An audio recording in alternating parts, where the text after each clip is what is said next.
بسم اللہ الرحمن الرحیم۔ السلام علیکم۔ زمزم ٹاکس میں خوش آمدید۔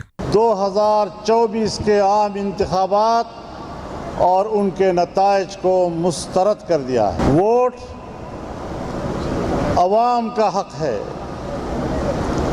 حکومتیں بنیں گی تو عوام کی مرضی سے بنیں گی، کوئی کتنا ہی طاقتور کیوں نہ ہو۔ میں ان طاقتوروں کو بتانا چاہتا ہوں کہ آپ کو اپنی طاقت کا نشہ ہوگا،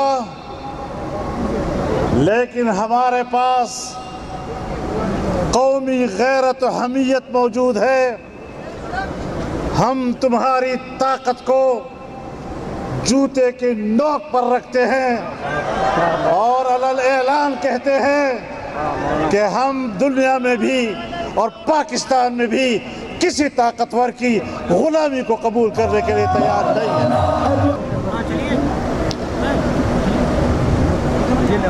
یہ نہیں ہو سکتا کہ تم عوام کے حق سے مذاق کرتے رہو،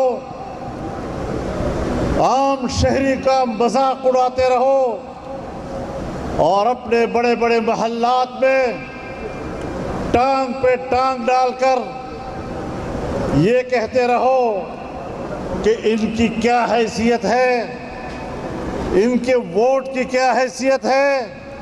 آج یہ جلسہ آپ کو بتا رہا ہے کہ ان کے ووٹ کی حیثیت کیا ہے۔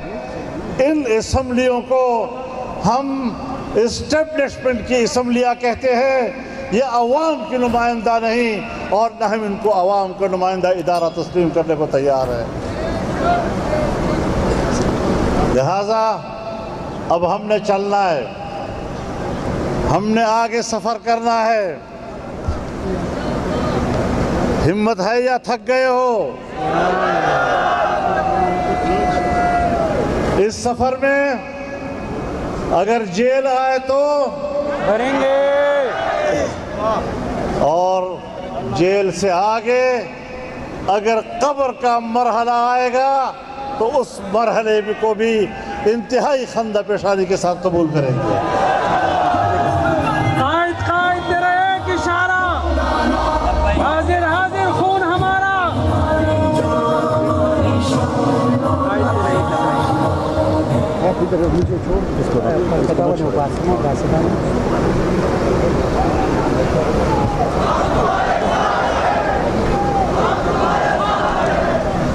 میرے محترم دوستو،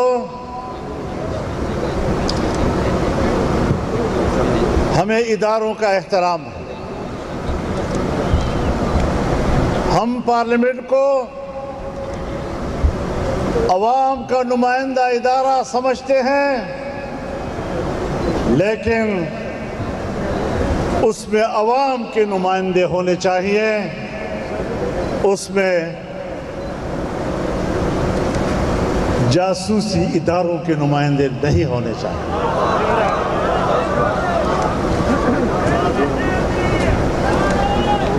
ہم فوج کا احترام کرنا چاہتے ہیں، وہ ہماری دفاعی قوت ہے، لیکن ہر فوجی نے حلف اٹھایا ہے، جب وہ فوج میں بھرتی ہوتا ہے، اس کی کمیشن ہوتی ہے، تو وہ حلف اٹھاتا ہے کہ میں سیاست میں کوئی حصہ نہیں لوں گا، میں سیاست سے لا تعلق رہوں گا۔ آج سیاست پر ان کا قبضہ ہے۔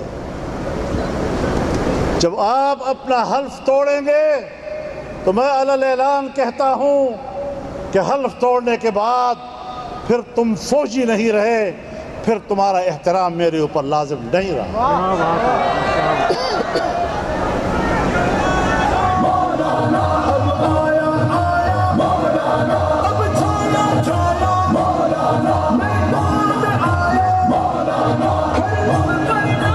میرے محترم دوستو،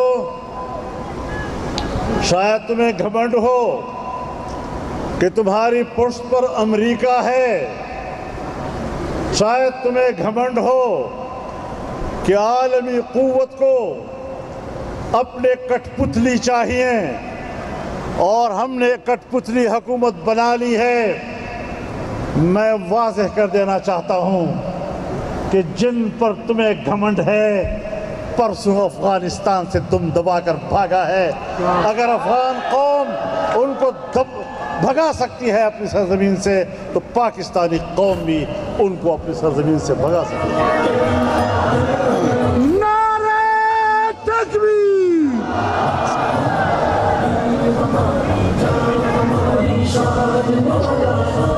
میرے محترم دوستو،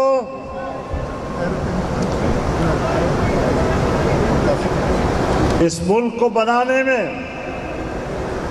آپ کا کوئی کردار نہیں ہے۔ ہاں، اس ملک کو توڑنے میں تمہارا کردار ہو سکتا ہے۔ تاریخ کو ٹھیک کرانا چاہتا ہوں۔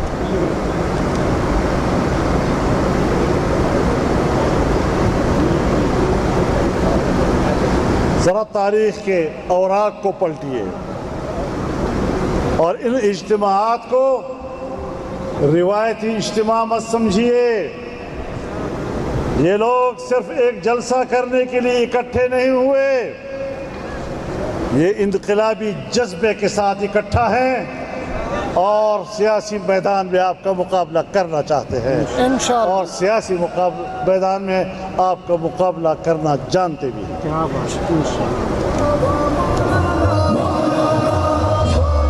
حالات کو وہاں تک مت لے جاؤ کہ جہاں تم بھی واپس نہ آ سکو اور ہم بھی واپس نہ آ سکیں۔ یہ ملک ہمارا ہے، یہ ملک ووٹ کا ملک ہے، یہ ملک بوٹ کا ملک نہیں ہے۔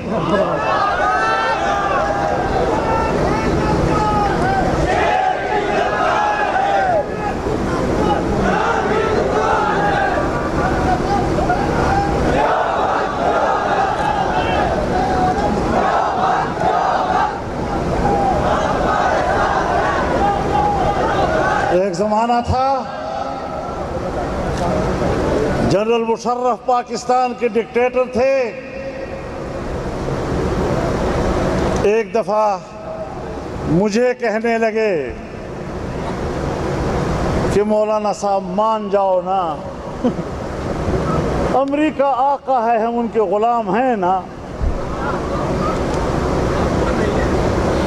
میں نے کہا جنرل صاحب، یہ تو میں مانتا ہوں کہ امریکہ آقا ہے، لیکن کردار دو ہیں، ایک تیرے آباء و اجداد کا کردار جس نے آقا کے سامنے سجدہ کیا، اور ایک میرے آباء و اجداد ہیں جنہوں نے ان کی خدائی اور آقائیت کا انکار کر کے اپنے سر تو کٹوا دیے لیکن جھکنے کے لیے تیار نہ ہوئے۔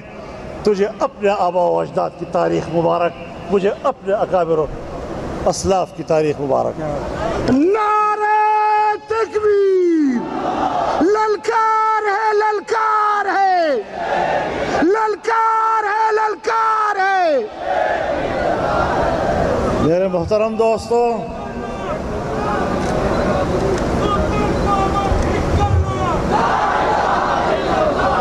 انگریز سے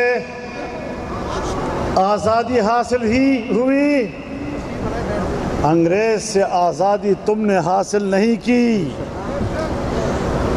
جس آزادی پر تم اترا رہے ہو، یہ تمہاری عیاشیوں کے نتیجے میں نہیں ملی، یہ انگریزوں کی غلامی میں نہیں ملی۔